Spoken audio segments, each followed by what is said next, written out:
Welcome to the Monarch Football Show with Coach C.J. Goss. I'm your host, John Donnelly. The Monarchs suffer a 52-20 defeat at the hands of the Guilford College Quakers this weekend in a road contest, leaving them with a record of 1-1 overall as they enter into conference play.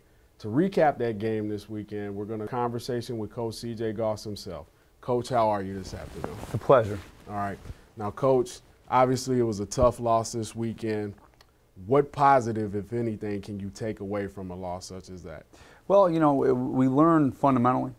We learned that, you know, you can't take for granted, you know, the small details that go into, you know, plays. You know, I think that a couple of our, you know, younger players, they ended up trying to make big plays. They pressed a little too hard, and, you know, it led to, you know, critical errors, which, you know, ultimately at the end of the day, you know, led to the score being the way it is. You know, fortunately for us, we had the opportunity to, you know, further grow and learn in a non-conference game, which, you know, if there's one to learn from, that would be the one. Right. Guilford's always been a tough out for the Monarchs over the years. When you game plan for a team like that, obviously you can do what you do as well as you do, but when you look at the other side of the ball, what exactly did they do well compared to what you guys did? I think that, you know, we go into a game, we know it's going to be an absolute fight and a battle. And it was. I think the teams were evenly matched going in. And, you know, what happened was, I think that, you know, the environment, everything leading into it, you know, kind of got the best of us. I think our youth, when called upon, you know, it showed through. And, you know, again, all fixable things, but I think for the most part, you know, you're game planning against a team like Guilford, and it's a rivalry game. And I think that what happened with the Monarchs is the wheels fell off at a couple critical points right before the end of the first half, and you know, the score ended up the way it was. Right. Now, when things start to happen, what do you do at that point to try to calm the team down and get them back and focused on the, you know, what they have to do? Our biggest thing, you know, is it's never a game time situation where, you know, I'm not a yeller and a screamer. You know, it's more along the lines of, here's the problem and here's how we fix it. Everybody take a deep breath. And so, you know, it's in times of, you know, being behind that you need to do your best teaching. You need to do your best adjusting. And I think, you know, especially with the type of players that we have here at Methodist University, you know, any kind of panic, you know, is just going to carry over to your team and make things worse. So, you know, when things are not going your way, you know, that's the most important time for you to sit back and say, you know, here's the problem, here's how we're going to fix it. And I think that we had our answers. Unfortunately, our answers came too late. Right. Now, Guilford obviously is a non-conference opponent. How do you prepare for conference play at this point? Well, we take what we've learned, and, you know, we take the good stuff that we've done, and we fix the little details. I think the preparation that goes in is crucial, and I think that we now are a little bit more mature and we have a better way of preparing, just knowing that you can't take for granted any one moment, not even in the preparation phase. And I think that that's a youthful thing that kind of happened to us a week ago. I think we were prepared schematically, you know, but I don't think that we were prepared as much mentally. And ultimately, you know, that's my responsibility to make sure the team's prepared. And I'm going to teach to that, and we're going to move this forward, you know, utilizing what has happened and, you know, making it go forward. Absolutely. What on film jumped out at you when you looked at it? As, you know, was it offense, defense, special teams? What critical areas do you think you struggled at? Well, I don't necessarily know if it's as much with us struggling. I think that, you know, Guilford deserves all the credit. They executed effectively. They made big plays when, you know, the time came. And I cannot take anything away from that quarterback. That quarterback, you know, stepped up in the pocket. He escaped, ran through arm tackles. They had an effective running game, and, you know, they did just enough to keep us off balance and to keep our players guessing. Again, schematically, you know, all the answers were laid out before you. We had some execution problems, and, you know, there's no denying that, but at the same time, I think our players, after having watched the film, understand that, you know, there's ways that we could have done things differently, and, you know, the heat of the game does not necessarily need to lead to, you know, losing the sight of what you've done in practice that week. Well, Coach, thank you again for those insights. I know it's a little bit difficult after a loss. And now we're going to introduce the first half and get right into the highlights. Guilford wins the toss. They deferred to the Monarchs, so we received. And after a 3-and-out, and they get a possession, they were about to go 3-and-out, and then we have a roughing the kicker penalty, and they get the ball back. What happened exactly with that, Coach? Well, we defense played well. We got to stop, go 3-and-out. And what had happened was, they line up to punt. They bring their punt team out. We set up a return. We have a return called, and, just one of the critical errors that happened in the game. Critical error that ended up leading to a score, Right. Kind of a major turning point in the game. Okay. And at that point, they get the ball back, 1st and 10 on the 34. And after an incomplete pass, they hook up on a 2nd and 10. Matt Pulowski has a pass to Adam Smith for 34 yards, and that's the first touchdown of the game for Guilford. What had happened was, they motion out, slow motion. They motion their tailback out and to an empty set, and we were looking for 3-step. The corner's a little lackadaisical with his feet, and they end up getting a little bit of leverage on us to the outside, and that's typical Matt Pulowski. Great throw. Great catch, led to another Guilford touchdown. So the Monarchs opened up down early 7-0, and then a few series later, they get a field goal. So we're down 10-0, and it sets up a scoring drive. Max Reber caps it off with a run for a touchdown.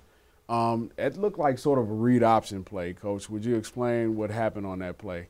Max Reber's on the front porch of the Guilford defense, and he knows what he sees down there. The Guilford defensive end comes down a little too much, and Max Reber pulls it out the back door after a run fake, and It's a foot race to the end zone. Gets good forward lean and sets up a Monarch score.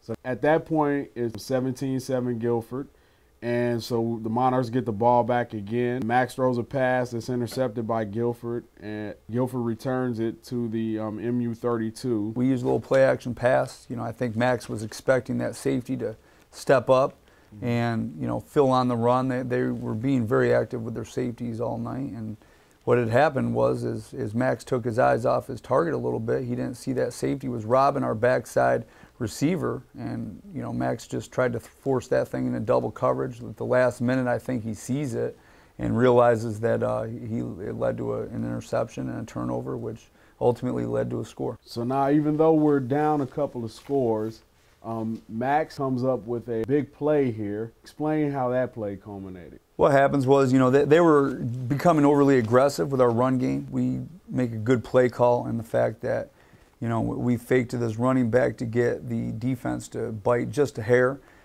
We have the ability with Pat Jacobs to slip behind the defender, beating him with leverage. Max makes a great throw, and it becomes a foot race. After the long pass, the Monarchs are set up at the goal line, and nice little play here by Max Radke. Big predicament for the defense here. Max Reber again pulls out the backside, which was his read. What happened was from there, the corner comes up to play Max to make sure that Max isn't going to go unevaded into the end zone. And Max makes a circus-like throw into And that's the end of the first half highlights. We're going to take a little break, and then we'll get to the second half in just a minute. We'll be back shortly.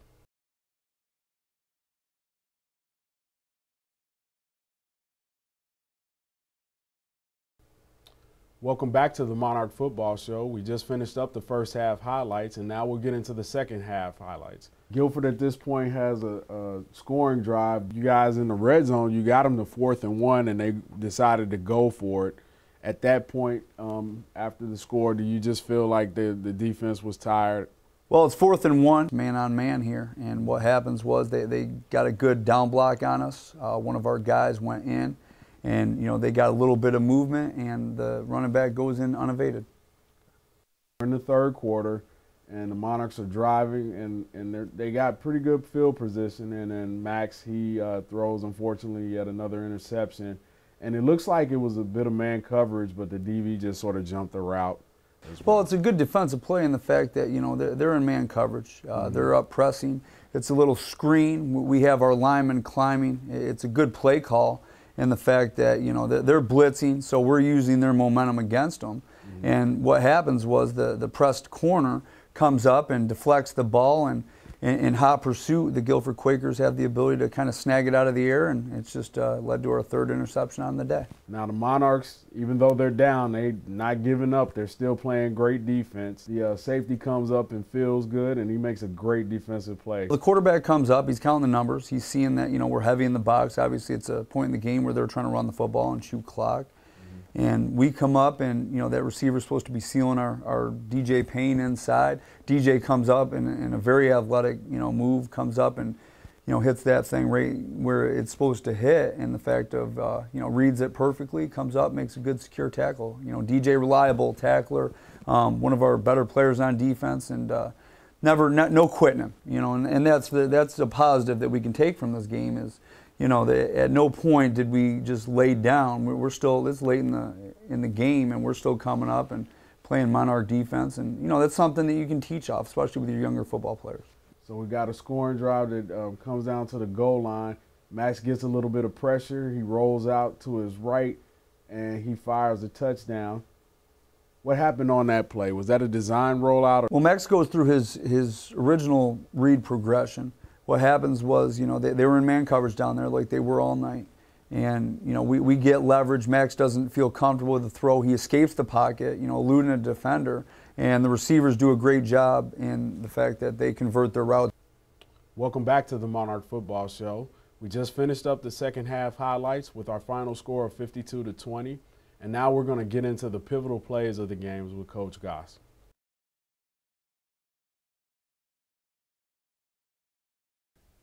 Welcome back. We're going to recap the first half and go over our pivotal play at that point. And Coach Goss is going to go to the whiteboard for us and explain what happened in the scoring drive by Max Reber. Now, Coach, this is a very good play here. Can you explain the formation and explain the defense coverage at this point? Well, what we're doing is we're down on the goal line. You know, we're looking to score. And, you know, we're in a trips formation, which means we have 1, 2, 3 guys to obviously our left, and one guy backside. And all we're looking to do is it's a designed run play. Now Max goes in and he counts, you know, 1, 2, 3, 4, 5, 6, 7 guys in there, obviously versus 5 guys. Now again, in this particular situation, you have to pick one of these 4 wide receivers to defend. Okay, there's 2 backs, considering Max is a running back and can hurt you with his feet. And what they're doing is they're playing man coverage. So they're locked on each one of these 3 receivers, and they're locked on the obvious one, the receiver backside. What happens is we just run a small play, okay, where it's an inside read. And what Max is doing is he's reading the end man on the line of scrimmage, who's this defensive end. The rule is if the end squeezes down and takes the running back, then Max is going to pull it out the backside. If the running back stays put, that running back's taught to read that thing and hit that thing up through the end zone. Well, what happens in this particular case is the end squeezes to a certain point, and what Max sees is, although the end does play it fairly well, Max sees it where he can bow that back and pull it out the backside and get in a foot race, which will ultimately lead to the score. Max makes a good read. He also trusts his feet. He knows what his ability is. Right. And what this will do later in the game is this will set up another score where, you know, we make a great play with Anthony Radke in the back where Max flips it up. So you'll see that as the game progresses. Yeah. And the Monarchs at this time, Coach, having a tough outing, but a defensive play that we both agreed was a great one. And despite where we are score-wise, you have to draw this one up and show everybody what Monarch football is really all about, no matter where we are, you know, whether we're winning or losing, the fight that we have in us.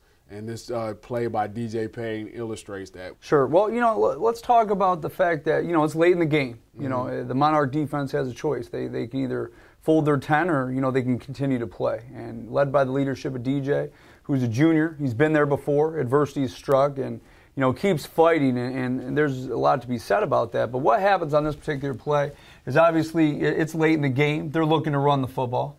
And so they're reading this, you know, they're seeing that we're stacked up in the box.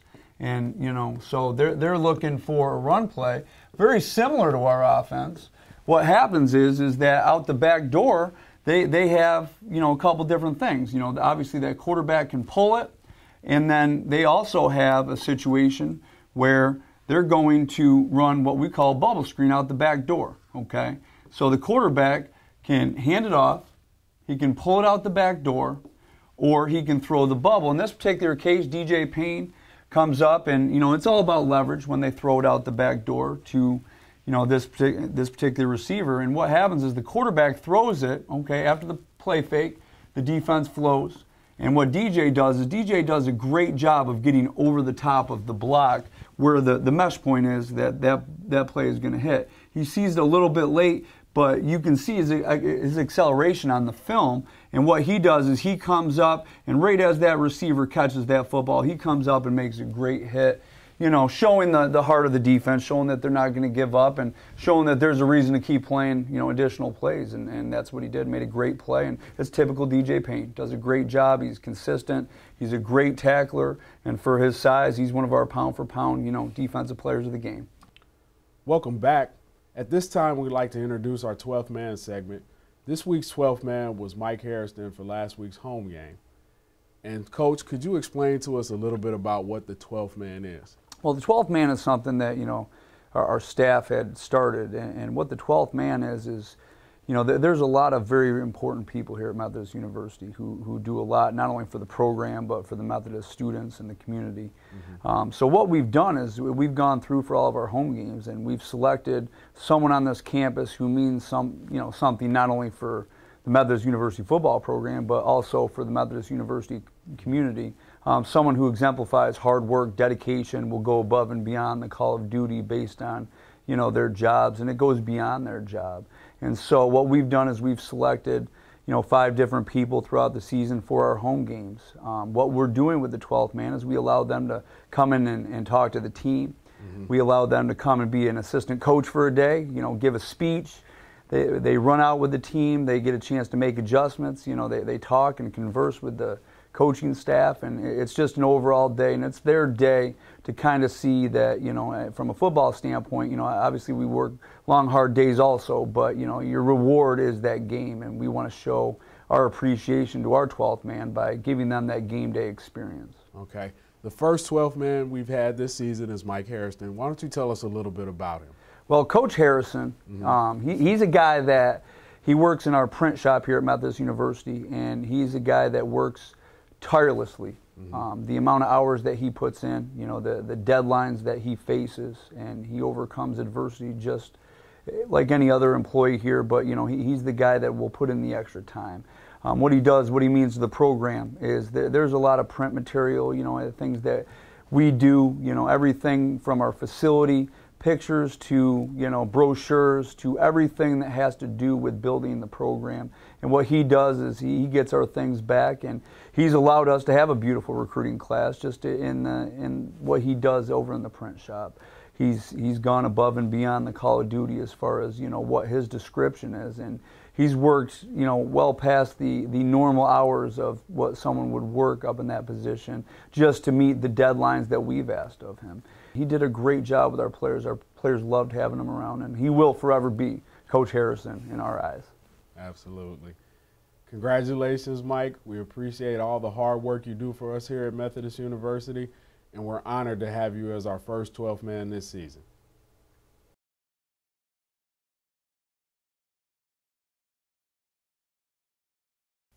Welcome back. And now we're going to introduce our player of the game. And Coach C.J. Goss is going to go to the whiteboard for us. Now, Coach, obviously Max had a rough outing, but he did have a really good, solid play in the first half where he had a touchdown pass to Anthony Radke for 2 yards. And it was sort of like a little baseball flip, like a shortstop flipping to the second baseman to force an out. You want to go over that play for us? Well, in our play of the game, the first thing is that, in a lot of goal line sets, we're on the front porch. We're looking to score. And what we're doing is we're going to spread you out. I mean, pick one of the 4 great wide receivers to defend, mm-hmm. And back there, we have obviously a solid running back, and we have our Max Reber back there. Okay. So pick your poison. So in this particular case, in our play of the game, you know, earlier in the game, they saw that we faked the handoff, and what had happened was Max Reber, you know, fakes this handoff and pulls it out the back door. And what had happened was, in the earlier play, what we had done is outrun that. Well, in this particular case, our receiver running a route in Anthony Radke, Max Reber pulls it out the back door. He's reading this guy, okay? He squeezes down just enough and has the ability to come off. Well, as Max stretches this out, their adjustment is bring their corner up out of coverage to make the play on Max. Max sees their adjustment, and what he does is he makes the overhand flip to Anthony Radke, who makes an unbelievable score. Great play, well executed. That's just two guys being on the same page and knowing how to play with each other after 2 years. Absolutely. And it also shows, like I mentioned earlier, that, you know, Max had some struggles at that point. He doesn't give up, and he really does recognize defense as well. A couple of miscues, a little bit different from last week, but it was a well-executed play, and it was pulled off well by Max. Max Reber's a great player. He's going to fight till the end, and that's been who he's been. Never gives up, right. Stays positive, and tries to just keep executing play after play, one play at a time, and Max certainly did that, and it showed here. Welcome back to the Monarch Football Show. Coach, before we close the door on Guilford College, give us some final thoughts on the game.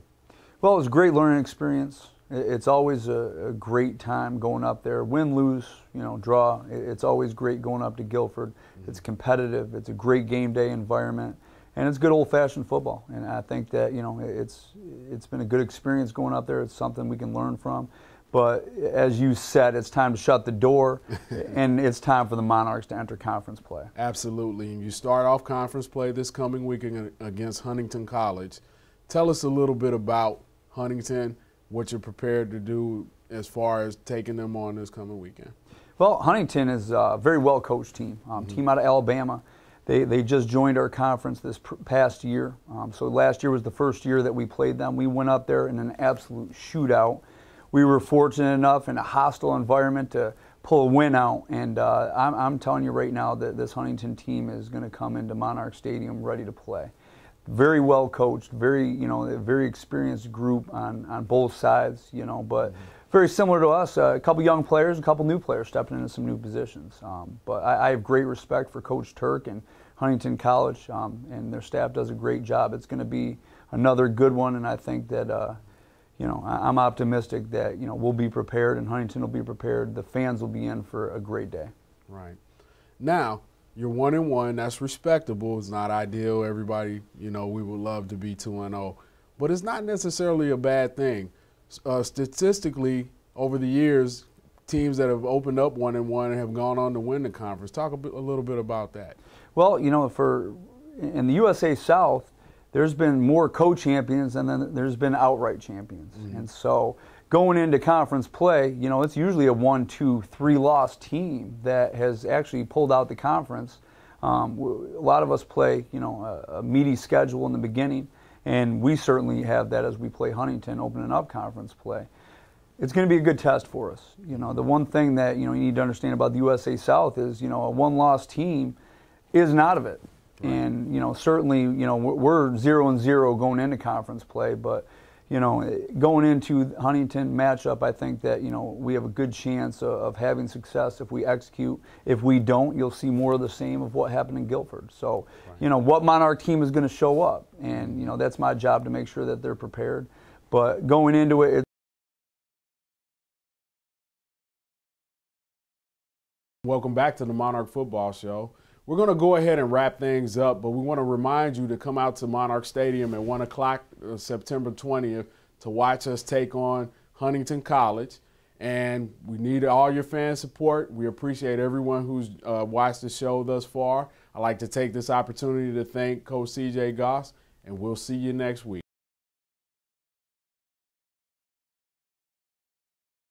Well, Coach, it's been a great week having you on the show. I'd like to thank you for coming by again. Appreciate all your insights and candor. And we look forward to next week, not only playing Huntington, but having you back. Good to see you again, Coach. I appreciate it. And we'd like to thank everybody who's watched and participated so far this season. Keep watching us, and we'll be back next week. This is the Monarch Football Show with Coach C.J. Goss. I'm your host, John Donnelly, and that's a wrap.